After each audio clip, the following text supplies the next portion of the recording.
A hip-hop community has been rocked once again, this time by serious allegations of credit card fraud, as superstar rapper Nicki Minaj revealed multiple unauthorized charges on her American Express card totaling nearly $30,000. These reportedly are accusations posted by Nicki Minaj according to an article on iHeart, The Situation, which came to light in the early hours of Tuesday, October 14th. Has exposed what appears to be a complex web of financial exploitation within her inner circle. Now, this is a darn shame. Sometimes it be the people that are closest to you that are robbing you blind, unfortunately. By the way, this video is for entertainment and informational purposes only. Therefore, everything is allegedly. So, anyway, there are very few people you can trust with your money, if anyone. Sadly, this is not unusual. That's how it often turns out. Sometimes the people you trust the most be the ones that do you dirty. According to an article on iHeart, Nicki posted in the early hours of Tuesday morning, October 14th, the seasoned rapper revealed that people within her circle made hefty charges to her American Express credit card. She posted the 5 charges, which amount to nearly $30,000, and alleged they were made by at least 4 people who had access to her brand new credit card number. She stated that 3 different people in a span of 2 months charging my Amex without permission. She went on to say, some couldn't even explain how they had the brand new card number. So, according to Minaj's detailed social media posts, at least 3 different individuals made unauthorized charges over a 2-month period. Allegedly. The breach of security is particularly concerning because these perpetrators somehow gained access to her brand new credit card number, with some unable to provide explanations for how they obtained this sensitive information. More troubling still, the rapper disclosed that some of these fraudulent activities had been occurring undetected for years before she finally discovered and took action against the perpetrators. Sounds like somebody was too busy in the studio or out touring and didn't notice that their credit card was being charged for items she didn't approve of or would not have approved had she have known. The scope of the fraud appears more extensive than initially reported.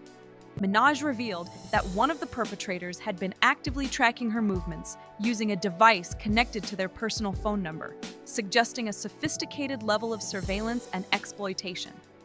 This tracking element adds a disturbing dimension to what might otherwise have been considered straightforward financial fraud, pointing to a potentially organized criminal enterprise targeting Nicki.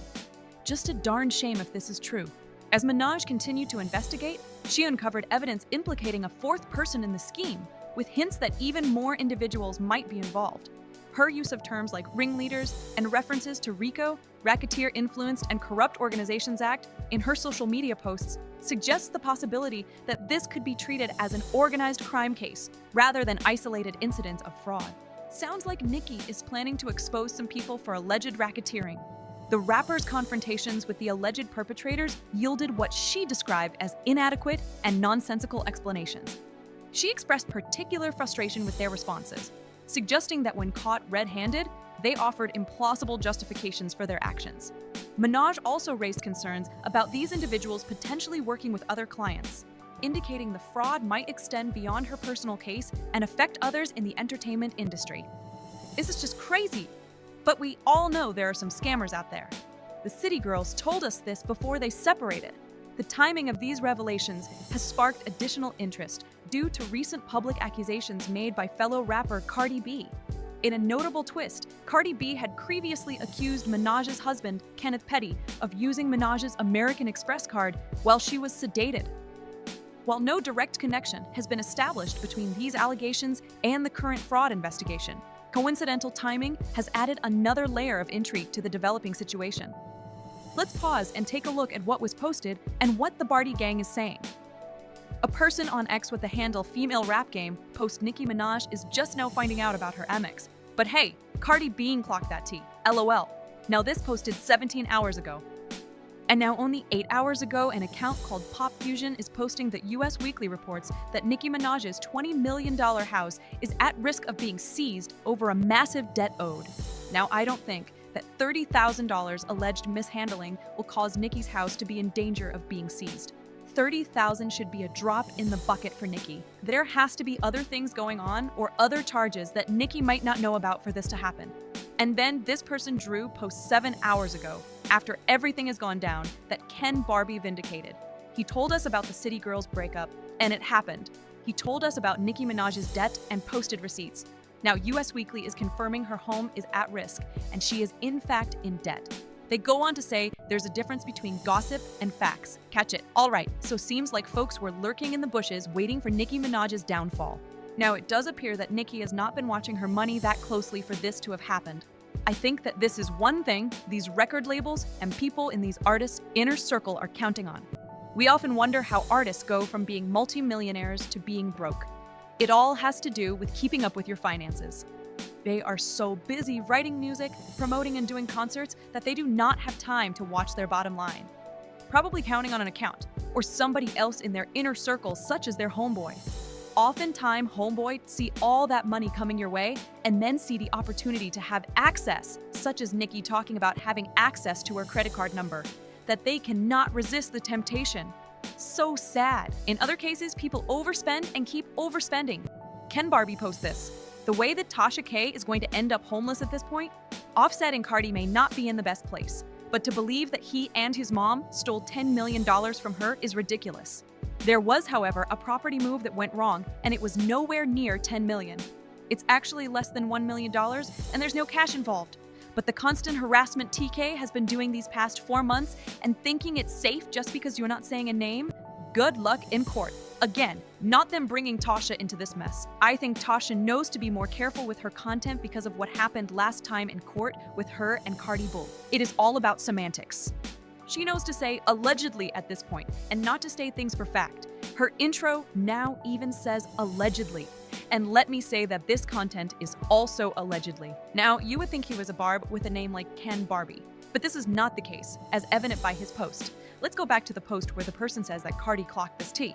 So evidently, Cardi posted that there was potential wrongdoing in Nicki's camp when she and Nicki had the back and forth. They post Nicki original post, where as you can see, she states 3 different people in a span of 2 months charging my Amex, American Express, without permission. She goes on to say, some couldn't even explain how they had the band new card number. So the question is, who could have gave them the new card number? But anyway, in another post that they show for Cardi B, Cardi says the following. Quiet as kept, the truth is, you've been diagnosed with schizophrenia and bipolar for almost 9 years, and you also on heavy rugs, cocaine, perks, and Xanax Adavia. You don't listen to nobody around you. The only person that has the power is Kenneth Petty. But you know what happens with that Amex when you sedated. So, apparently this was posted by Cardi B on October 1st. Talk about intuition, or did she know Nicki's personal business, as she is hinting at? In another post, apparently Cardi B post, Dear Annika Tanya Mirage, so used her government name like they friends, which we know they are not. She says, this my last time responding to you because this past Twitter now. I gotta see you. But first I'ma tell you truth. You said out your own mouth that the little girl in you haven't forgave your mother yet. And that's because your mom used to stay silent when your dad used to touch on you every time he did that crack pipe. I know you experienced a lot of trauma and abuse, but drugs is not gonna help you. You need to go to therapy now. I'ma let you know this today. Your husband is not stopping you from your actions because he lets you do rugs all day to numb you so he can max out your credit card. Yeah, you think I don't know? Them queens ninja that you be letting in your house, every time you kick them out, be coming and spilling your tea in the hood. But I'm gonna be the realest person too. And the rest of the sentence is cut off. But we get the gist of what Cardi is saying. She's accusing Nicki's husband of using the American Express. But we all know that is probably not considered theft, as this is her husband and he would have access. Nicki for now is not naming names, so right now people are only speculating, and some people appear to be thinking that maybe it was her husband that charged up the card. The case highlights the importance of maintaining strict control over financial information and conducting regular monitoring of accounts, regardless of one's status or wealth level. It also underscores the potential risks of sharing financial access with multiple individuals, even those considered trusted associates. Don't trust nobody with your funds. You should always have a way to go back and justify how your money was spent, even if it's your mama. We have heard of parents taking advantage of their kids. Although if it is your brother, sister, even your mother, question how your money is being spent. people can go a little crazy when they have access to your credit card information. A developing situation raises broader questions about financial security in the entertainment industry and the measures needed to protect artists from exploitation by those in their immediate circle. As the investigation continues, it may lead to increased scrutiny of financial management practices within the industry and potentially spark changes in how celebrities handle their financial security. This is the latest madness that is going on with Nicki Minaj, the queen of rap. That's it for this video. Make sure you like this video, go ahead and give this video a thumbs up, and go ahead and subscribe to this YouTube channel. And hit the notification bell so that you will be notified when my next video comes out. And I will see you in the next video. Bye for now. Wendy is winning. And kudos to Wendy and her legal team. In case you didn't know or didn't want to know, the legal battle between Wendy Williams and her ex-husband, Kelvin Hunter, has reached a decisive moment with a judge's dismissal of Hunter's lawsuit challenging Williams' guardianship arrangement. Case dismissed. This according to Black Enterprise. Thank goodness is what I say. What say you busybodies? Get busy in the comments and make your opinion known. Get busy with it. This video is for entertainment and informational purposes only, and everything is allegedly. Yes, y'all, this is what's going down.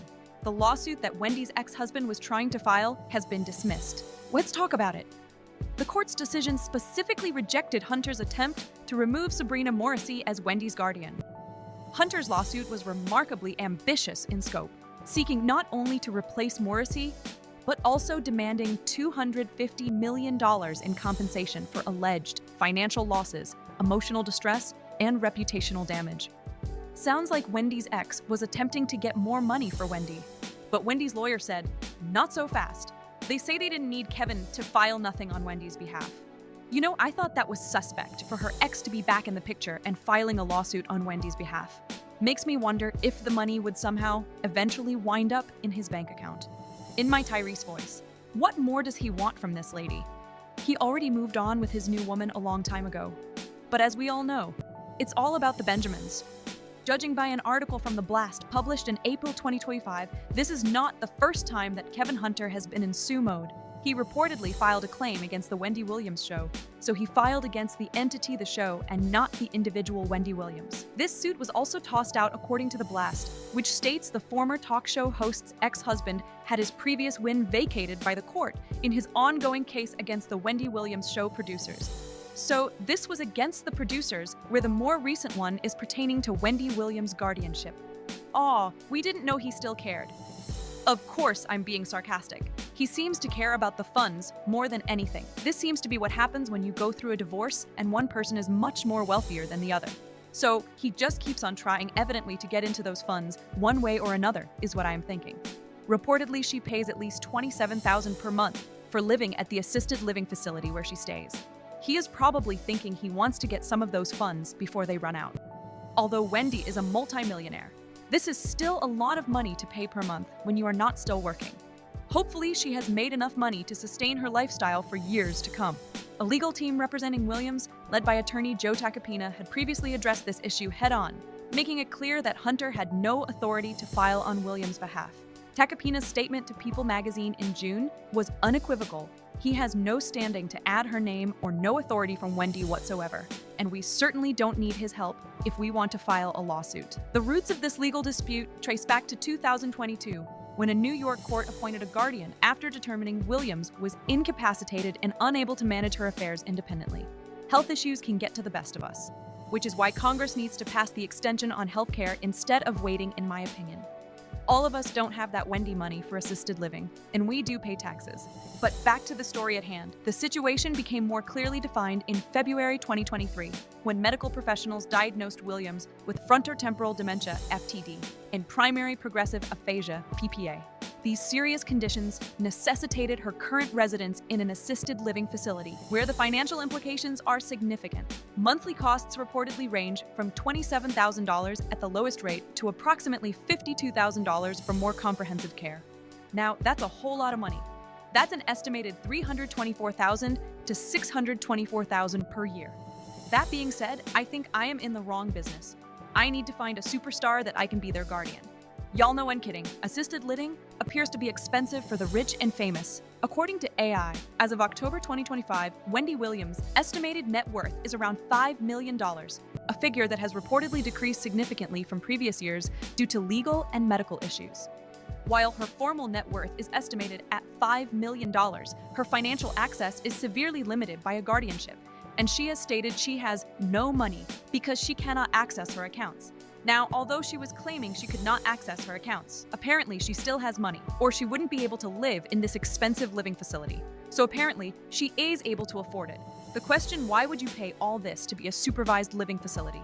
But I guess she has limited choices since she cannot live at home, since they need to make sure she is supervised and gets the help she needs. She has come a long way from that quick wit she had on the Wendy Williams show. There is hope though, because she was seen out and about recently, where she was looking good. Williams' current living situation has become a point of discussion, particularly given her own characterization of it as prison-like. Despite these challenges, she recently demonstrated her awareness of the legal proceedings by participating in an October 9th TMZ segment, where she expressed satisfaction with the judge's decision to dismiss Hunter's case. During this same conversation, Williams acknowledged uncertainty about her exact financial situation, though it's understood she maintains substantial wealth from her successful career in entertainment. The personal history between Williams and Hunter adds crucial context to this legal dispute. Their marriage of 21 years ended in 2020, following the revelation that Hunter had fathered a child with his mistress. This background makes his recent legal maneuvers particularly noteworthy, as they appear to represent another attempt to maintain involvement in Williams' financial affairs. Wendy put an end to that. She said the buck stops here. She don't need you out there fighting on behalf of her money. While the judge's dismissal marks a clear victory for Williams' current guardianship arrangement, Hunter retains the option to amend his lawsuit by removing Williams from it and pursuing his claims independently. The monthly expenses associated with Williams' care facility have sparked debate about the cost-effectiveness of her current living arrangement. The reported monthly rates of $27,000 to $52,000 represent significant ongoing expenses, leading some to question whether alternative care arrangements might be more economical. However, given the severity of her medical diagnoses and the court's involvement in her care decisions, the current arrangement appears to prioritize her health and safety needs over financial considerations. This case illuminates the complex challenges that can arise when managing health, wealth, and personal relationships in the public eye. It demonstrates the vital importance of proper legal protections for individuals dealing with cognitive health challenges, regardless of their celerity status or financial resources. The situation also highlights how personal relationships and financial interests can become entangled, particularly when substantial assets are involved. Seems like Kevin has been seeking more finances ever since their divorce was settled, because according to an article published in The Sun back in 2020, Wendy Williams' ex-husband Kevin Hunter demands divorce be overturned because she hid $48 million from him. In settlement, this divorce has been nasty work. But back to the lawsuit at hand. The judge's decision to dismiss Hunter's lawsuit while leaving him the option to amend it independently suggests a careful balancing of legal rights while protecting Williams' interests. This outcome appears to align with the broader goal of ensuring Williams receives appropriate care and protection while maintaining her financial security, despite the significant monthly costs involved in her current care arrangement. Hopefully, this will be the last we hear about legal proceeding with Kevin involved. However, that might not be the case, because it was ruled he can refile by dropping Wendy's name from the case. Wendy says she don't want no parts in this. I mean, why should she trust you at this point to do what is right on her behalf? But if he drops Wendy's name from the complaint, just how valid would the complaint be? I mean, what financial losses, emotional distress, and reputational damage has he lost? How will he prove his case against the Wendy Williams show, which was in her name, if he proceeds with this and Wendy is not involved? I don't see it happening, although I could be wrong. Anyway, that's it for this video. Let me know what you think about this. Get busy in the comments like the busy bodies you are. Leave a comment below. Don't forget to like this video and go on ahead and subscribe to this YouTube channel. Trying to get to 1,000 subscribers. Hit the notification bell so you'll be notified when my next video comes out. And I will see you in the next video. Bye for now. Drake loses his bid against UMG. The case has been dismissed. It took them long enough to dismiss this case. It seems like it was pending forever, with Drake reportedly making changes to the lawsuit. But no more, at least not for now. The case has been dismissed, and once again, people can go back and forth with each other like they often do in hip-hop, exchanging bars. By the way, this video is for entertainment and informational purposes only. Therefore, everything is allegedly. So what had happened is that the recent legal battle between Drake and Universal Music Group has reached a conclusion, with a federal judge dismissing Drake's defamation lawsuit over Kendrick Lamar's controversial diss track, Not Like Us. The case highlights the complex intersection of artistic expression, defamation law, and the music industry's promotional practices in an era where viral content can reach millions instantly. My thing is, how are you going to sue someone for something you yourself are doing? You made songs accusing Kendrick of some heinous things. It's just that his diss towards Drake was more successful and catchy, from the beats to the lyrics.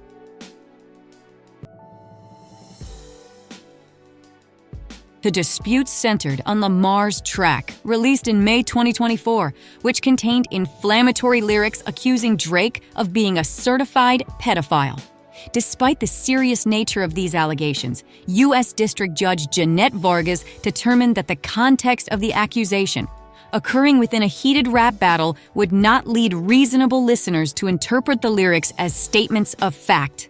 This ruling reflects a nuanced understanding of hip-hop's battle culture, where extreme claims and provocative language are often deployed for artistic impact rather than literal interpretation. Well, thank goodness for this judge's reasoning, because what about all those tracks Drake has against Kendrick Lamar?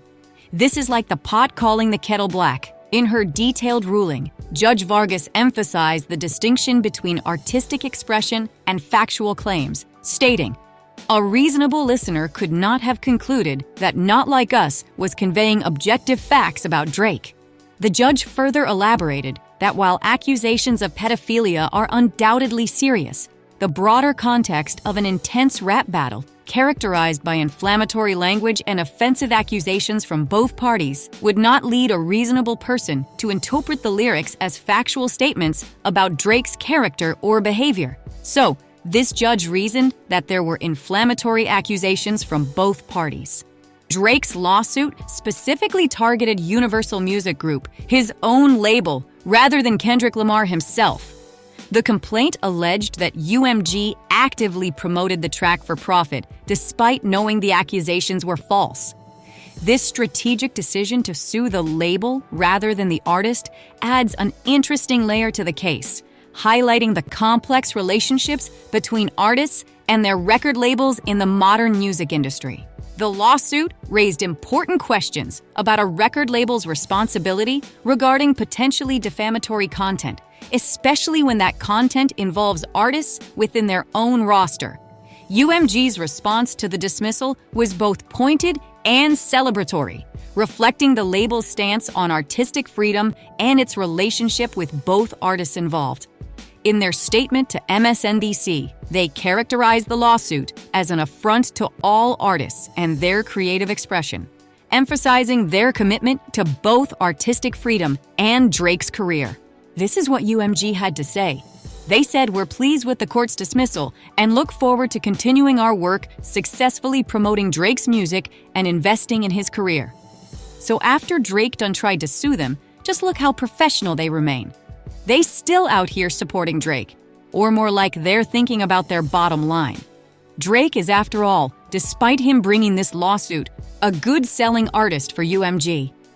This response underscores the delicate balance labels must maintain when managing conflicts between their artists. The impact and reach of Not Like Us extend far beyond the courtroom, demonstrating the massive cultural influence of hip-hop battles in contemporary media.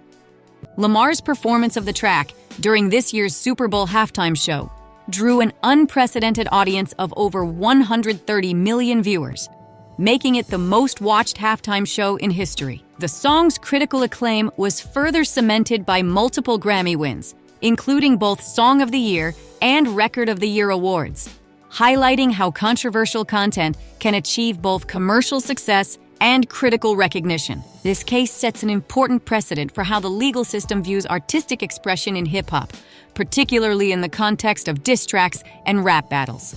Many people believe this is a win for hip-hop in freedom of expression and diss tracks as being part of the culture. The judge's ruling effectively reinforces the distinction between artistic hyperbole and actual defamation, providing some protection for the genre's tradition of competitive wordplay and provocative lyrics. This legal framework could influence future cases involving artistic expression and defamation claims within the music industry.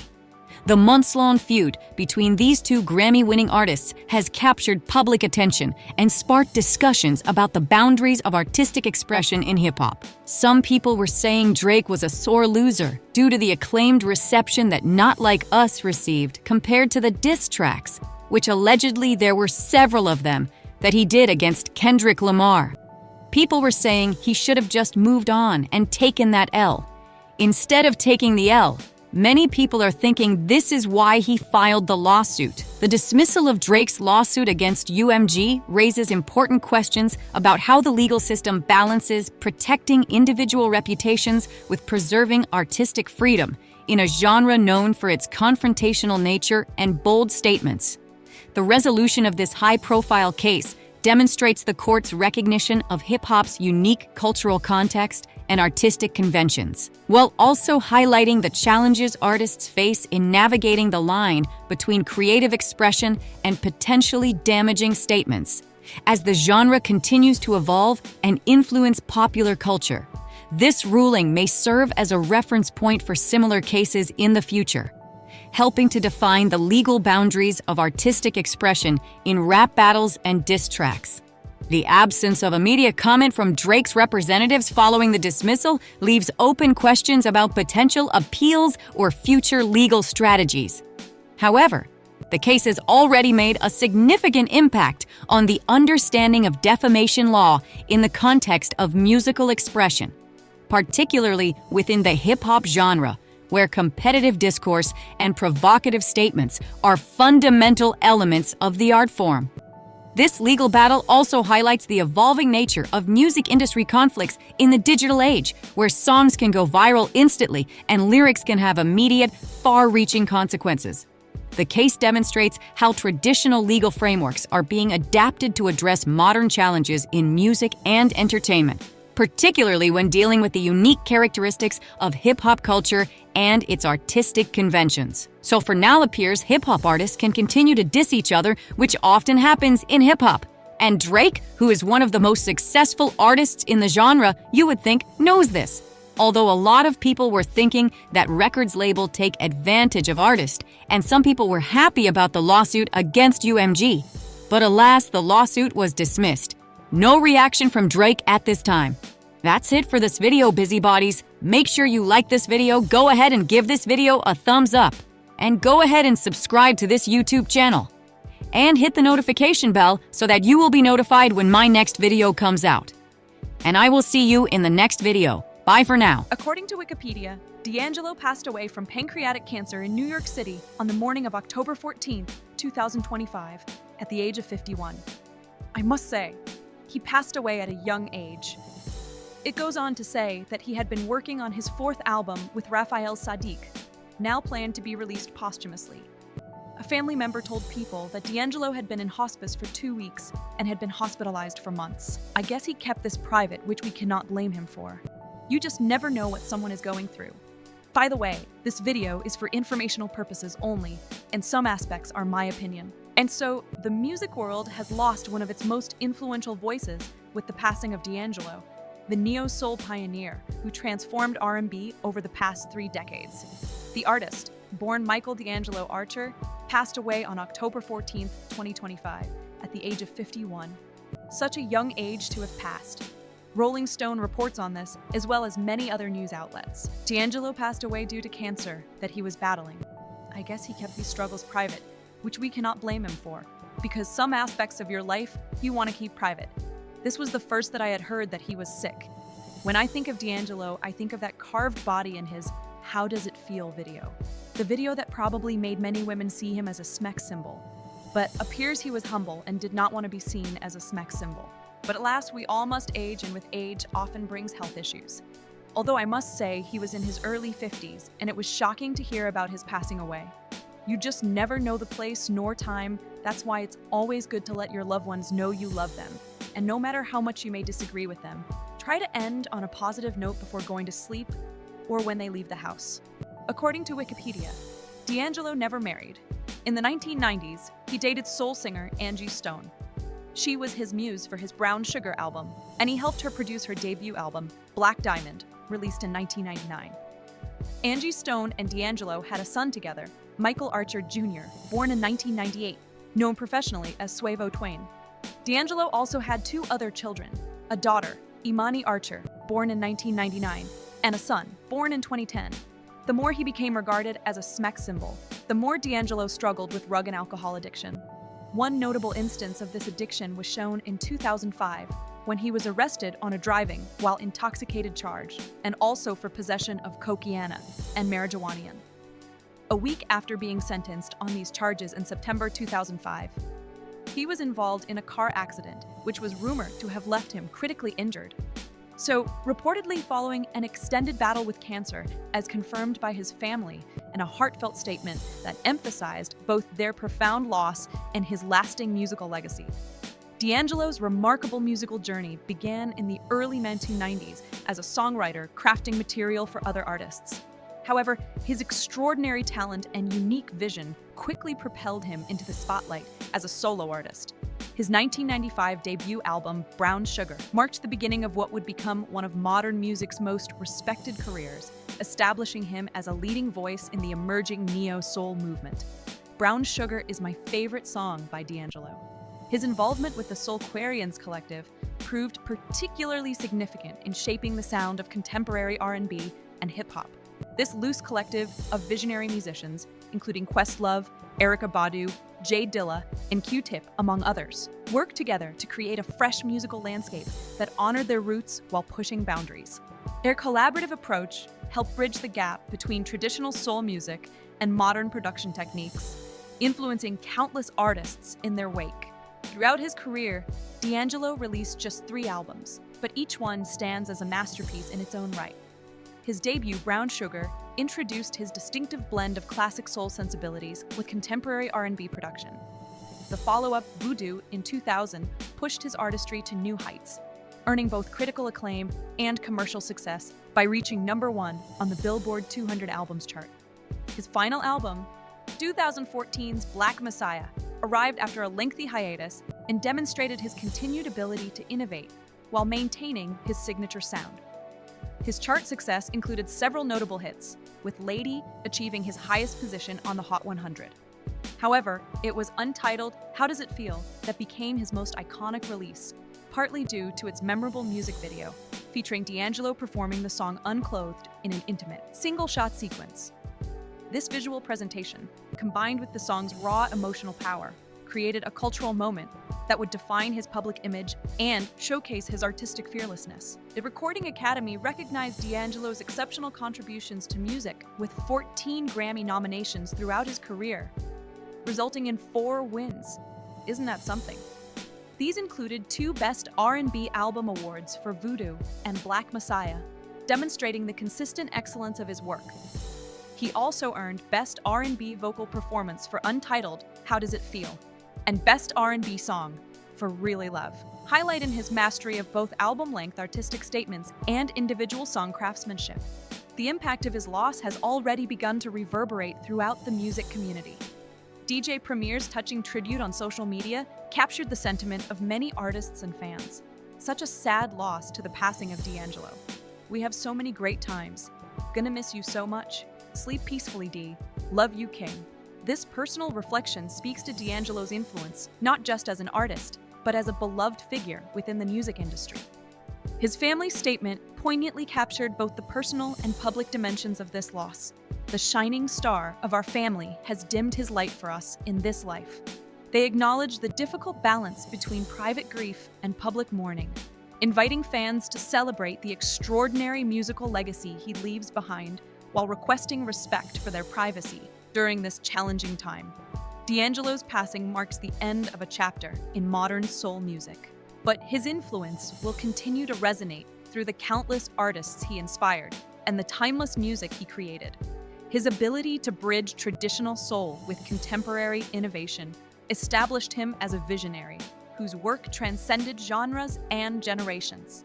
The 3 albums he leaves behind stand as testaments to his artistic genius, each one a carefully crafted statement that pushed the boundaries of what R&B and soul music could be. His legacy as one of music's most influential voices of the past 30 years remains secure, preserved in recordings that will continue to inspire and move listeners for generations to come. And so, the music world has lost one of its most influential voices with the passing of D'Angelo, the neo-soul pioneer who transformed R&B over the past 3 decades. The artist, born Michael D'Angelo Archer, passed away on October 14, 2025, at the age of 51. May he rest in peace.